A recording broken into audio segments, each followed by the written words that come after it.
Hello viewers, welcome to my channel. आपण जी सबू परिवा सब देखिकी जह्नी आलू आ पियाज देखी भावुं कि मुझे कौन तरकारी कि कौन बनइबे बोली ना सेमती किसी बनइबिनी। आज गोटे बढ़िया यूनिक रेसिपी बनइबा भावुची आगु के टेस्ट कर नथिबे। तो चलतु स्टार्ट करवा आज वीडियो। जदि भल लगे लाइक कमेंट शेयर और सब्सक्राइब करेंगे।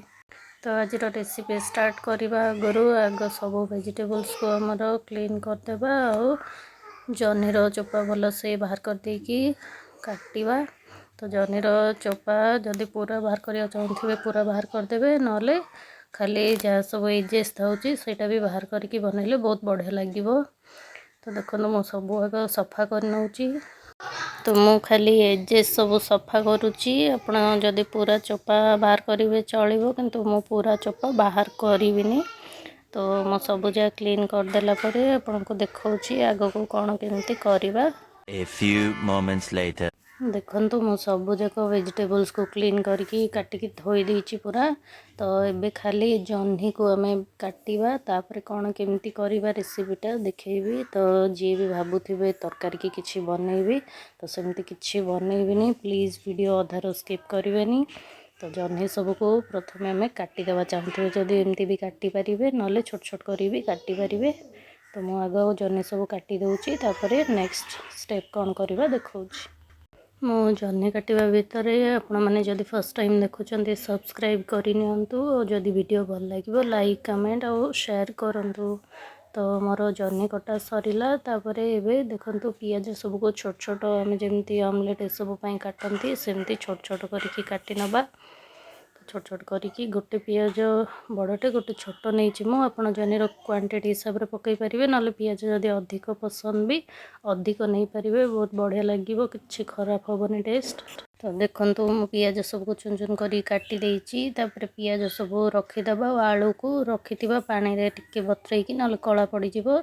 से भितर आम जह्नी रे किछि लुण पकईकी 5 मिनिट छाड़ीदबा जह्नीर पानी बाहरी जीव से। नेक्स्ट एबे आलू को आम ग्रेड करवा ग्रेडर जोटा बड़ पटटा अच्छी से ग्रेड करवा। तो मु गोटे बाउल नहीं जाइए। तो आलू दीटा पानी रे बतरेकी रखी ना कला पड़ोनी बोली। तो ताको एबे ग्रेड कर नबा। तो धीरे धीरे ग्रेड करवा नले हाथ से भितर लगिज। तो देखंतु एमती बाहर। तो बहुत छोट छोट कले भल लगे तार भी क्रंचनेस टिके आसवा दरकार रेसिपी रे। तो मु सब जाक ग्रेड कर नौची भलरे। आपण मैंने जह्नीर क्वांटिटी हिसाब से ग्रेड करेंगे आलू को। मु दीटा जाक आलू को भल से ग्रेड कर नौची। तापर नेक्स्ट स्टेप आड़े बढ़िबा। तो देखंतु मोर ग्रेडिंग सरीगलानी। तो आलू को आम धोई से आउ धोइबानी कि लुण पानी पकेबानी। देखो केते बढ़िया सब साइज साइज होगी ग्रेड होगी। तो से आम काटिक रखि पियाज सब को पकईदबा।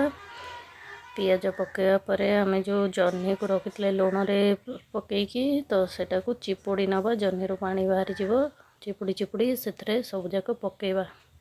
तो सबू जह्नी को मु चिपुड़ी चिपुड़ी पकई दूची। जह्नी सबू बाहरी गला पर लुण जेहेतु पकई सबू जाक पानी तले रही। तो देखिए कितने पानी बाहर से पानी सब को आम कि यूज करवानी सेटा आम पकईदबा। तो देखो केते सब पानी बाहर से पानी को फोपाड़ला मुझे तल उपर सब मिक्स कर दूची पियाज आलू और जह्नी को।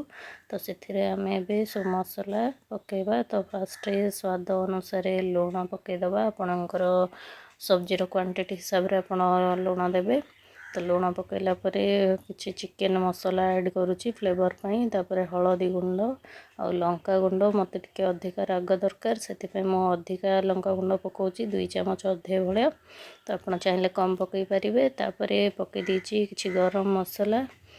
तो ये पकईदबा आमर कॉर्नफ्लोर मु 3 चामच नहीं।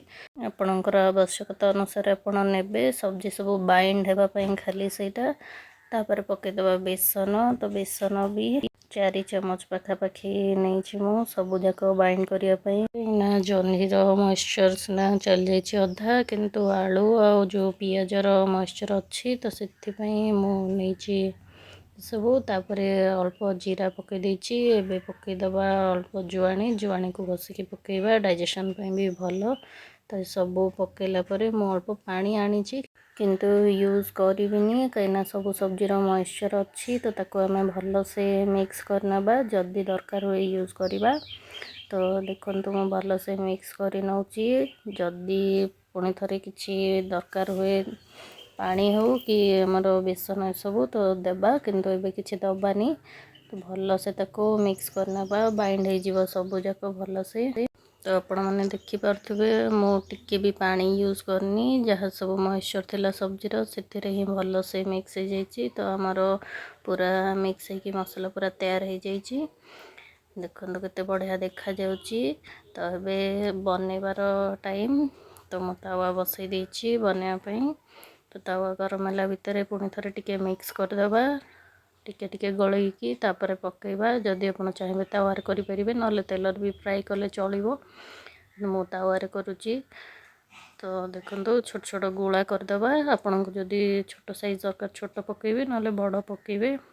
तो मुझे सब पकई दूची एमती छोट छोट गोल गोल कला भाया करिकी ताको पिठा भाया भाजवा बढ़िया टेस्ट लगे। देखो मु गोटे गोटे करके सबू जाक पकई दूची। तो साइड साइड करके गोटे गोटे पकाउची लो फ्लेम रे करवा कहीं ना भलरे सीझी नथिबो सबू जाक पोड़िला भाया हो। देखो देखला बेले केते सुंदर लगुची। तो बढ़िया स्मेल भी आसूची स्मेल तो आप जापर बनइले ही जापर। तो थे निश्चय ट्राए करेंगे आशा करुच्ची। तो ताको गोटे साइड तो हो गलानी आउ गोटे साइड मु उल्टई दूची।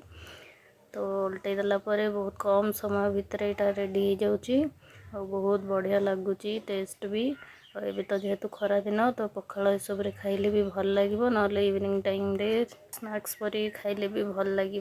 देखो आमर पूरा रेडी हो जाइए मुझे प्लेट रे बाहर कर नौची। तो प्लेट रे बाहर करके सजेक रखीदी। देखो के सुंदर लगुच आपण थे बनातु केमती कौन लगुच मत जनइबे कमेंट रे। तो आज वीडियो जदि भल लगी तो लाइक कमेंट शेयर करेंगे और जो मैंने फर्स्ट टाइम देखुं सब्सक्राइब करेंगे।